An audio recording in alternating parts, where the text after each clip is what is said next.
गांव में फंस जालन सो तू कहत कि राजा हम ना बियाह करब दोसर बियाह करब त ई कहतर कि ना बियाह करब तुम दारू पीबो तू दारू पीबो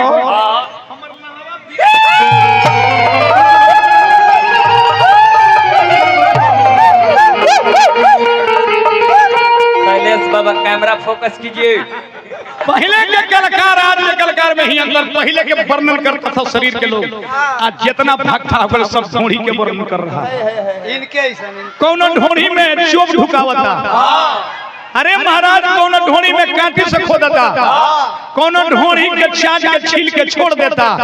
कौन लुधियाना शहर बसावता कौन ढोड़ी में ऑमलेट बनावता कौन ढोड़ी में चाय पिए लागल वही में पी के 100 साल जिए लागल। गाना बजाना है नीचे नया मैटर है। अरे राम राम बिना राजा के कोनो राज ना होला हो बिना आदमी के कोनो समाज ना होला है सिरजानन क्या कहीं बिना राजा के राज बाप रे बाप रे तो कोई थी तो लगी सुदर्शन ना करत तू दर्शन तो तू मोछी लगे कराहू ना दर्शन जाके सुनते बिना राजा के कोनो राज ना होला बिना आदमी के कोनो समाज ना होला बाकी ये बेहाया के मुंह में ना एथियो में लाज ना यही से हमरा कहे पड़ो कि धइले बारो गयब त भोगे परी भोग कैसन चाल आ गए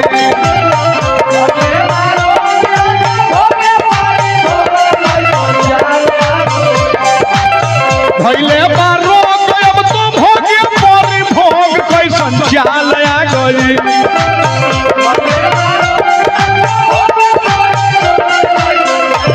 कैसन चाल आ गए ए बाबू कहले कहाता नइखे हाल घोड़ी में हो भूचाल आ गए ए बाबू कहले कहाता नइखे हाल घोड़ी में हो भूचाल आ गए।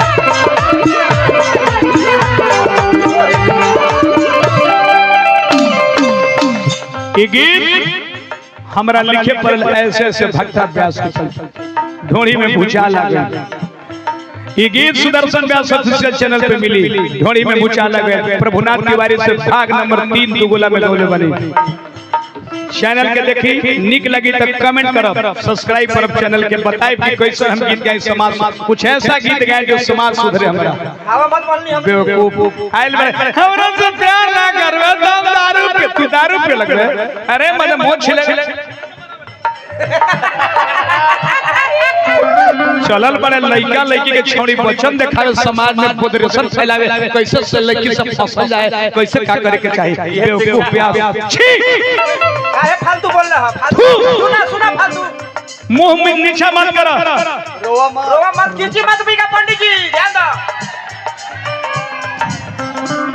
गोरे गोरे हो बदन देखी फीका भइल मन कहीं के करा से हम समझ चाल रे चलन मन कर छन छन धन तो बल से मन तो पाई बाबू कहले कहाता नइखे हाल घोड़ी में हो भूचाल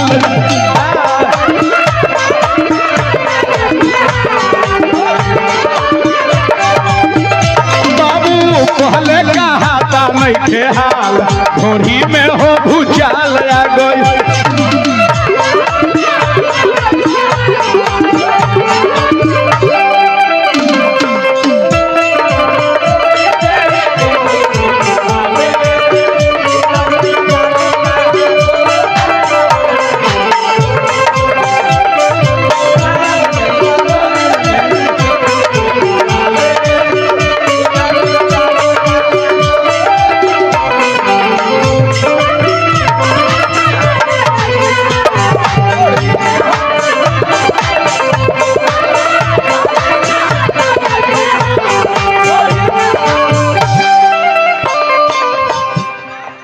पहले धोनी के जियान के कइलो सुना सुदर्शन यादव के कहता रे कि सिरजानंद भाई हवे कौन से हवे सिरजानंद भाई यही चलते सगरे गीत महकावत रे सगरे खाली फालतू चालू को बोलत रे दो चार गो कलाकार ऐसा कि दू गोला कराव लोग छोटी आइल बड़े भगवान जन्मोत्सव में कहां में राम जी जन्म ले। अब कहता रे कि गायकी से ताली बजा दे, गुलाम अली भइल बड़ा। गायकी से ताली बजाता तो हम ड्रामा कर दे तो बूढ़ा के कहला बोले रहला।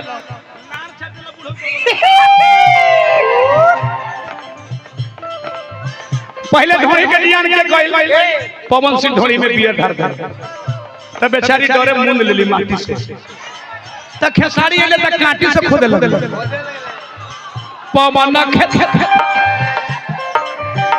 पवन खेसारी बियर ढारी ढारी खोदले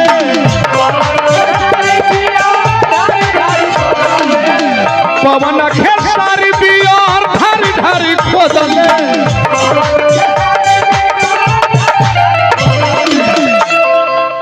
ढोड़ी पगोदा नवाना जानी कैसन बोदले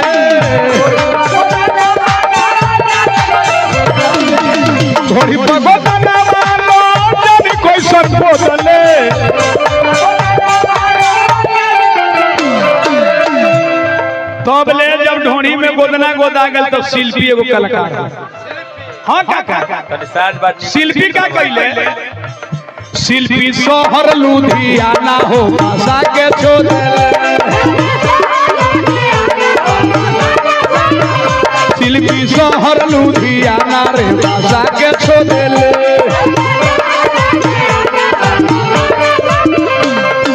जब लुधियाना ढोड़ी में बसा दे लोग शिल्पिया तो आरा के है प्रमोद प्रेमी वो कल के हट प्रमोद प्रेमी करके हट लुधियाना शहर पानी डाल के प्रमोद प्रेमी भीतर धो देले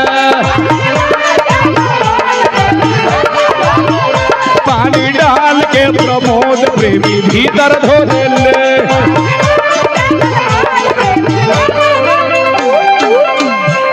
गोरे गोरे हो बदन देखे फीका भइल मन कहीं के करा से हम समझाए चल रे चल न मन करे छन छन धन तो पाला से बन तो पाइया बाबू कहले का हाटा नहीं के ढोरी में हो बुझाल आ गए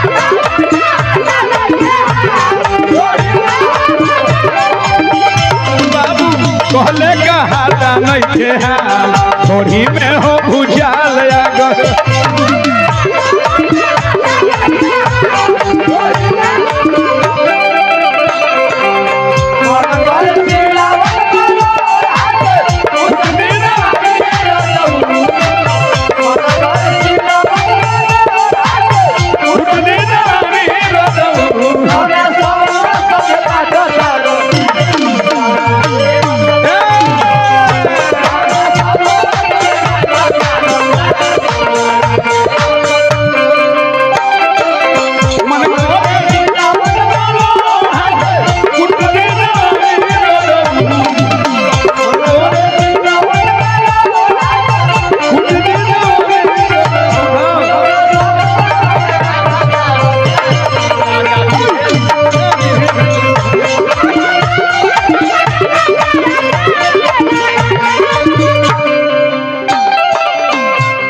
गोइबा तब रुपया मिलेगा झिझिनी पैदा हो जाए गोइबा ना बढ़िया गीत तो लोग कह के सृजनानंद बढ़िया गाओ करो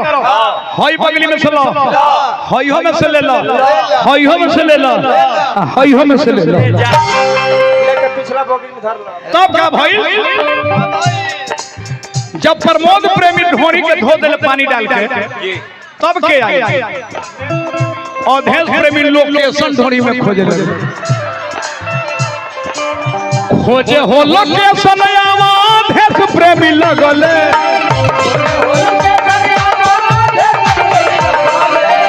खोजे हो लोकेशन अवधेश प्रेमी लगले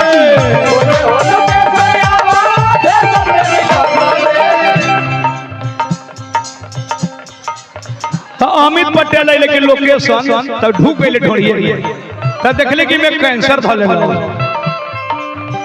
अमित पटेल देखी कैंसर के भगले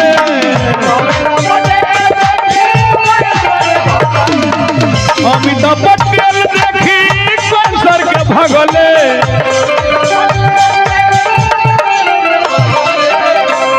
इनके से न मुंह बना के अनिल अनजान आ गई। लिखित गाना गाओ बाबा, लिखित गाना। तब ले अनिल हो अनजान लगले चोप ढुकावे, तब ले अनिल हो अनजान लगले चोप ढुकावे।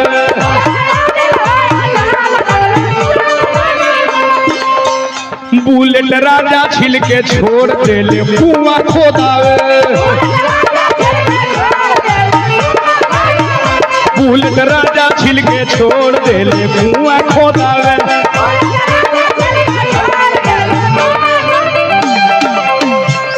गोरे गोरे हो बदन देखी फीका भइल मन कहि के करस हम समझाई। चल रे चल न मन कर छन छन धन तो पलस बन तो पाई बाबू कहले का हाथा नइखे थोड़ी में हम चल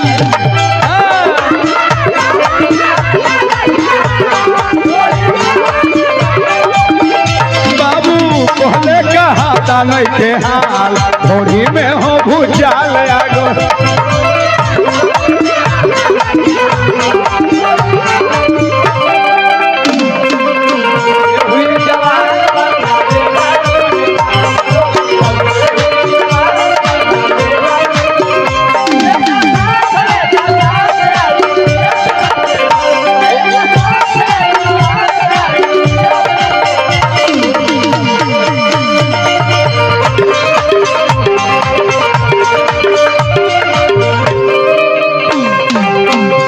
हमने मैंने कहा कि कोई चीज ओवर होगा तो गोबर होगा। इनका देखा तनी कि होई पर से पूछ पूछ के चाटता रे। अरे बदे ब्यास के नाम तो गली बली उस चाटे से गाँव नहीं ना जमी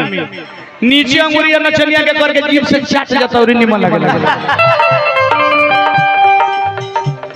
अब हमनी के दिन पातर हो गए तो हम सोचल कि हम का करी। अनमोल आशिक देखी सब साल जियले,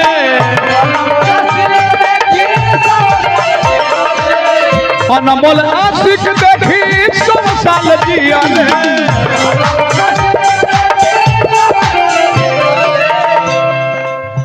सोने के कटोरी देखी सोनी पांडे पियले,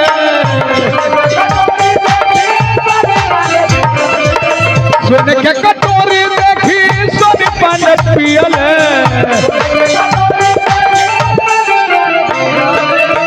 तो हम सोचनी कि हमनी के का होई रे सब ढोड़िए को पर गइल। तब ले सुदर्शन के खाती पाटी खाड़ हो गइले, तब ले सुदर्शन के खाती पाटी खाड़ हो गइले।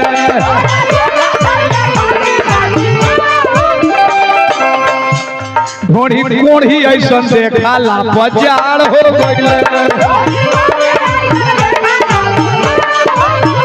ढोड़ी कोढ़ी ऐसन देखाला बाजार हो गइले। गोरे गोरे हो बदन देखी फीका भइल मन कहि के करस हम समझाई। चल रे चल न मन कर छन छन धन तो पलस बन तो पाई बाबू कहले का हाथा नइखे ढोड़ी में हो बुझाल लागल।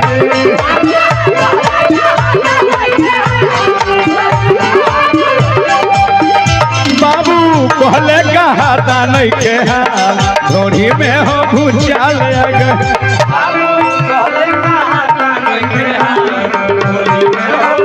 अरे भूचा लागल हो ढोड़ी में हो ई कुल ना जाने तू हमरा से बियाह ना करे पूर्वक आदमी उ तोरा से बियाह ना कर तू बरियारी कर दे ओकर मन करो चाहे मन से कइल जाला तब प्यार कहाला बरियारी करबे तब बलात्कार कहाला। तब घटियावले जाला बरियारी बरियारी करबे ना त नीचे से बसवा रेल के ऊपर में तीर दी हम मुआ दिए चलई था प्यार कर ले ना प्यार करबे त हम दारू पियब दारू पी थी अब हम मंगटीका लगा के भतार खोजी चली अब हम आये हुआ त चुके मंगटीका लगा के सामने भतार खोजे चल हां और मुंह के दूसरा तारे अपन नहीं खन देखो आ नाचे के लूर ना आ खूब लमहर लिपस्टिक नचनिया मार लेता बुझा तार की भाला मार अब आई तरी भगवान के जन्मोत्सव मनावतन देखिए भैया कहानी रहलो भगवान भोलेनाथ बैठल बानी कि हम दर्शन करब तबे जाई। सुनो लौड़ी आके सोना चांदी दे करके जाए बुढ़ाऊ। बुढ़ाऊ कहतर कि हमारा ना चाहिए रनिया अन्न धन सोना, एहने ना कहानी रखला। आया तर के देख ले तू आज बताइए कि राम कृष्ण के जन्म क्यों लिखा गया, अवतार हुए भी विषय सूची में जन्म क्यों लिखा गया, बता देब तो मरब आ ना बताइब तो मोह छिलैले बड़।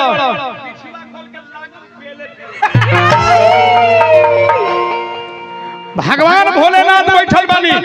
लौड़ी कहत दिया मैया यशोदा से हाय हाय हाय हाय हाय हाय हाय ए मैया बूढ़ऊ आइल बड़े, बुझात के कोनो श्मशान में की आइल बा। उ लइका के देखेल बड़े सोना चांदी नहीं खन ले ना अब यशोदा माई दुआरी तो बैठल बड़ी, दुआरी तो से गोदी में भगवान के ले बड़ी आ उजा से झांको तर के केने बड़े बूढ़ऊ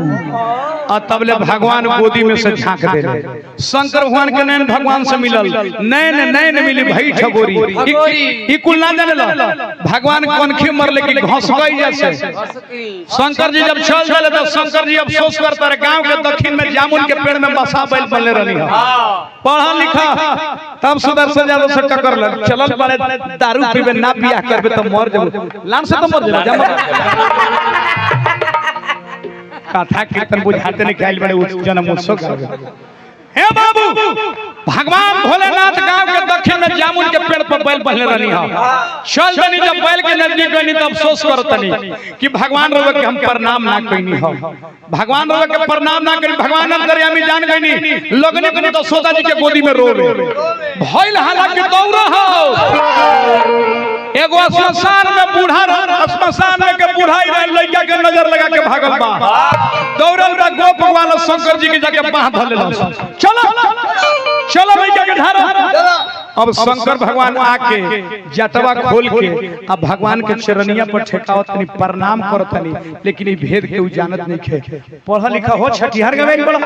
चलई था खाली आऊं जाऊं बतिया बाबा मोह छिला के बुझत के वीआईपी बियाह से। हे बाबू